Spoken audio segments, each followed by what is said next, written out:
जरांगे पाटील यांचं उपोषण आज त्यांनी मागे घेतलंय, त्याबद्दल मी मनोज जरांगे पाटील यांचं मनापासून आभार मानतो त्यांचे, आणि त्यांच्या सहकाऱ्यांचे देखील आभार मानतो। आणि सकल मराठा समाजाने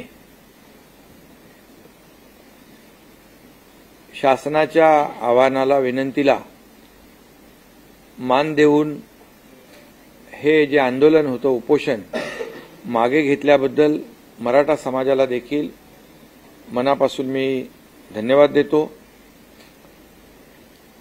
यामध्ये जे मुद्दे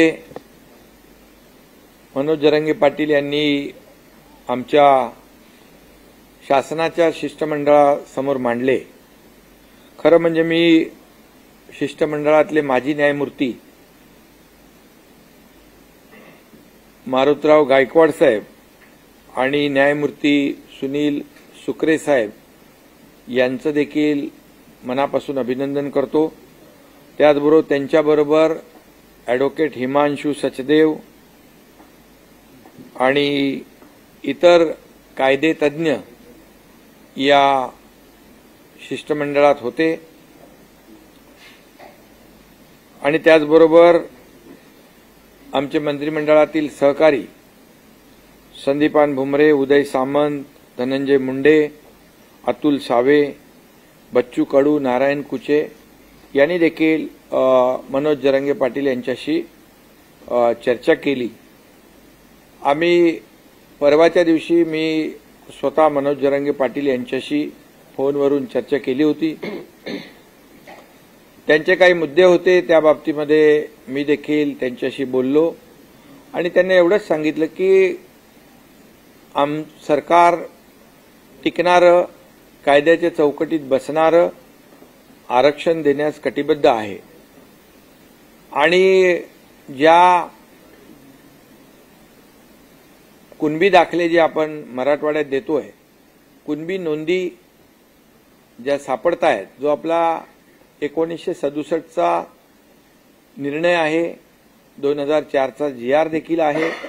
की ज्या जुन्या नोंदी आहेत कुणबी, त्यांना आपण कुणबी दाखला देणं, यावर देखील खूप मोठं यश जस्टिस शिंदे कमिटीला मिळालं असं मी त्यांना म्हणालो। जवळपास 13,500 14,000 अशा प्रकारच्या नोंदी आणि दाखले ज्या नोंदी सापडल्यात, ती एक मोठी अचीवमेंट आहे, आणि त्यासाठी जस्टिस शिंदे कमिटीने देखील दिवस रात्र काम केलंय। आणि म्हणून ज्यांनी जेव्हा त्यांना आणखी यामध्ये कुणबी नोंदी सापडणार आहेत असं जे काही खात्री पटल्यानंतर त्यांनी मुदत मागितली। हेही मी मनोज जरांगे पाटील यांच्याशी बोललो, आणि मी त्यांना हेही सांगितलं की उद्या आपण जे काही निर्णय घेणार आहोत तो टिकणारा पाहिजे, तो कुठे चॅलेंज होऊ नये। यामध्ये शेवटी तुमची देखील जी काही लीडरशिप आहे, तुमचं जे देखील एका आंदोलनाचा तुम्ही नेतृत्व केलेलं आहे, ते देखील म्हणजे आणि सरकार म्हणून मुख्यमंत्री आणि माझे सर्व सहकारी यांच्याबद्दल देखील समाजामध्ये कुठलाही संभ्रम किंवा कुठलाही किंतु परंतु निर्माण होऊ नये, अशा प्रकारचं काम आपण केलं पाहिजे। ही चर्चा झाल्यानंतर काल आमचे सहकारी बच्चू कडू त्या ठिकाणी गेले होते, ते माझ्या संपर्कात होते, आणि मी आणि आपले उपमुख्यमंत्री देवेंद्रजी, दुसरे आपले उपमुख्यमंत्री अजितदादा, आम्ही सगळ्यांनी ठरवलं की सरकार शेवटी चर्चेतून आणि संवादातून हा प्रश्न, कुठलाही प्रश्न हा सुटू शकतो, आणि चर्चा करण्याची जेव्हा दोन्ही बाजूची तयारी असते त्यावेळेस चर्चेतून मार्ग निघतो। आणि म्हणून सरकारने देखील ठरवलं, आणि त्याप्रमाणे कायदे तज्ज्ञ देखील गेले, आणि आमचे मंत्री देखील गेले। मला वाटतं ही इतिहासातली पहिली घटना असेल की कायदे तज्ज्ञ एका उपोषण स्थळी आंदोलकांशी बोलण्यासाठी जातात, कारण गायकवाड साहेबांनी जे पहिलं आरक्षण त्यांच्याच अहवालावर आपण दिलं होतं, त्यामुळे गायकवाड साहेबांना पूर्ण याची खडानखडा माहिती होती आणि त्यामुळे मला वाटतं आज हे सर्व चर्चा झाल्यानंतर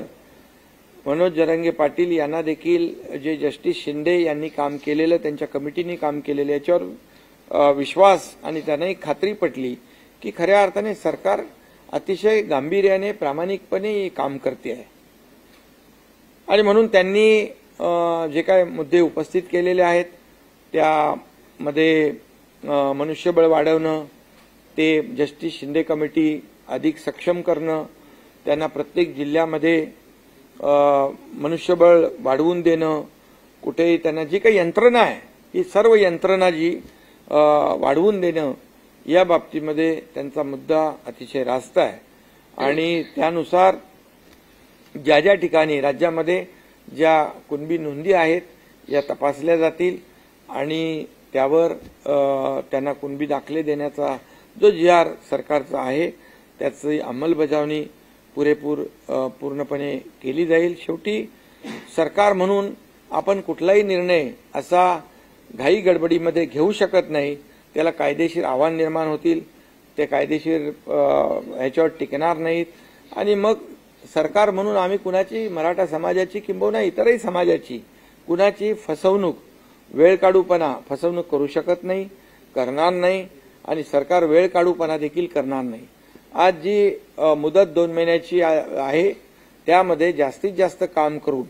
या मराठा समाजाला न्याय कसा देता येईल आणि त्याचबरोबर इतर जे काही समाज आहेत या इतर समाजाला त्यांच्यावरही अन्याय न करता जे काम आपल्याला करायचं आहे त्यामध्ये सरकार कुठेही कमी पडणार नाही, अशा प्रकारचा निर्णय आज आपण घेतलेला आहे आणि मला वाटतं बाकी तर सगळे मुद्दे आपली तिकडे टीम तिकडे होतीच आणि जे जे काही चर्चा आमचे लोक करत होते आणि मनोज जरांगे पाटील मुद्दे उपस्थित करत होते हे आपल्याला देखील सर्व माहीत आहेत आणि म्हणून या वेळेमध्ये ज्यांच्या नोंदी ज्यांच्या आहेत त्या नोंदी तपासण्याचं काम युद्ध पातळीवर केलं जाईल आणि त्यांना दाखले दिले जातील। त्याचबरोबर दुसरा जो टप्पा आहे जे सुप्रीम कोर्टाचं क्युरेटिव्ह पिटिशन जे आहे याच्यावर देखील आपण काम करतोय आणि सुदैवाने मागच्या निर्णयामध्ये मागे जेव्हा सुप्रीम कोर्टाने मराठा समाजाला आरक्षण देता येणार नाही असा निर्णय घेतला त्यामध्ये देखील काही ज्या त्रुटी आहेत, काही त्याच्यामध्ये कोर्टाची निरीक्षणं आहेत आणि ती देखील पूर्णपणे आपली जी 3 निवृत्त न्यायाधीशांची कमिटी आहे, जस्टिस भोसले, जस्टिस गायकवाड आणि जस्टिस शिंदे यांची कमिटी जी आहे ती काम करते आहे आणि त्याच्यामधले ते जे काही त्रुट्या आहेत त्या सुप्रीम कोर्टाने आता जो काही एक विंडो ओपन केलेला आहे ड्यू प्रोसेसमध्ये ते आमचं म्हणणं ऐकणार आहेत आणि त्यावेळेस तोही मुद्दा त्या ठिकाणी जे मुद्दे आहेत जे मराठा समाज मागास कसा आहे हे सिद्ध करण्याचं काम देखील सरकार करेल। त्यासाठी जो मागासवर्ग आयोग आहे तो देखील युद्ध पातळीवर काम करेल आणि ज्या पूर्णपणे त्रुटी मागच्या निर्णयामध्ये कोर्टाने दाखवून दिलेल्या आहेत त्या पूर्ण त्रुटी दूर केल्या जातील आणि ते देखील टिकणारं मराठा आरक्षण, कायद्याच्या चौकटीत बसणारं मराठा आरक्षण देण्यास देखील सरकार कटिबद्ध आहे आणि ह्या 2 मार्गाने आपलं हे सरकार काम करेल आणि निश्चितपणे या मराठा समाजाचं जे एकजूट आणि जे काही आंदोलन झालं यासाठी सरकार देखील पूर्णपणे या सर्व बाबींवर सर्व यंत्रणा जी आहे, सर्व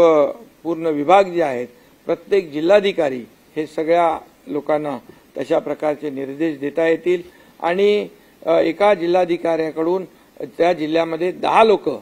कमीत कमी 10 लोक तर फक्त याच कामावर